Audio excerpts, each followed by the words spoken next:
ஒரு ஊரில் ஒரு ஞானி இருக்கிறார். ரொம்ப பெரிய ஞானி. ரொம்ப வயசாகிட்டுது. கடைசி காலத்தில் அவர்கிட்ட சில பேர் வந்தாங்க. உங்கள் குரு யார் அப்படின்னு கேட்டாங்க. அவர் நிமிர்ந்து பார்த்தார்.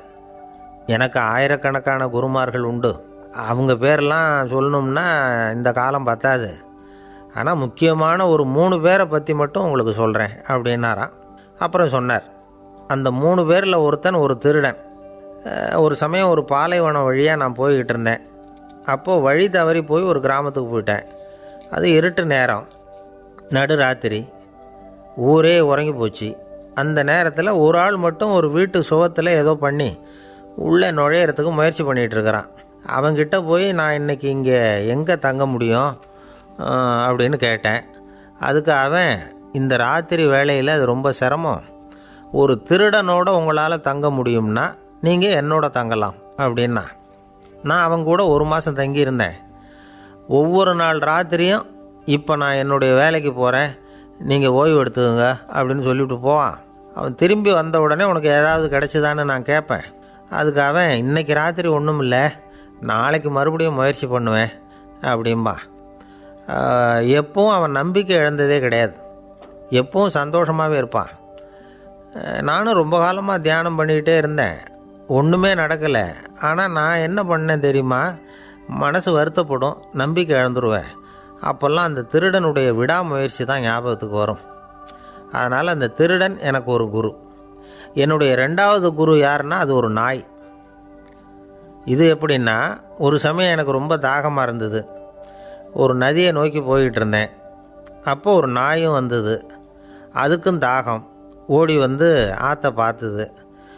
அதோட நிழல் வந்து ஆற்றுல தெரிஞ்சுது. அதை பார்த்ததும் பயந்துட்டுது. அதாவது அது தன்னுடைய சொந்த உருவத்தையே கண்டு பயந்தது. அதை பார்த்து குறைக்குது, திரும்பி ஓடிச்சு. ஆனால் அதுக்கு தாகம் அதிகமாக இருந்ததுனால அது மறுபடியும் திரும்பி வந்தது. பார்த்தா மறுபடியும் தண்ணியில் நாயோட உருவம் தெரியுது. இப்படி சில தடவை பண்ணிச்சு. இருந்தாலும் கடைசியில் தண்ணியில் குதிச்சுட்டுது துணிஞ்சி. இப்படி குதித்த உடனே அதோட உருவமும் மறைஞ்சுட்டுது. இதை பார்த்தேன்.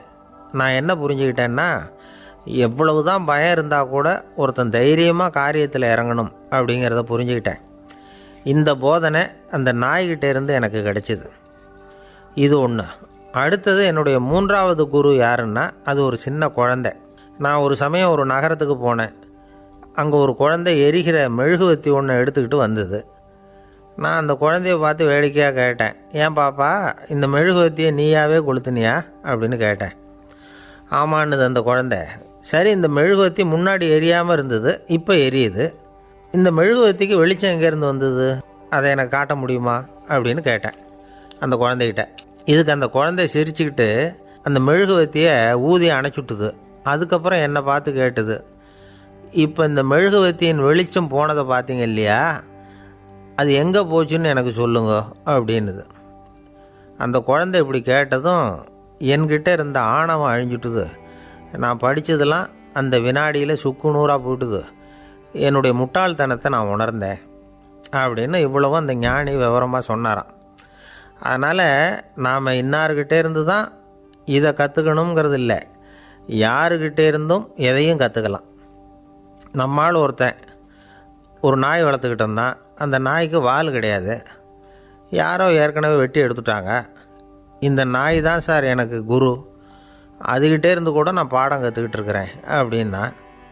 அப்படி என்ன கற்றுக்கிட்டேன் இந்த வால் இல்லாத நாய்கிட்டே இருந்து அப்படின்னு கேட்டோம். நாம் யாருக்கிட்டேயும் வாலாட்டக்கூடாது அப்படிங்கிற பாடத்தை அதுக்கிட்டே இருந்து தான் நான் கற்றுக்கிட்டேன் அப்படின்னா.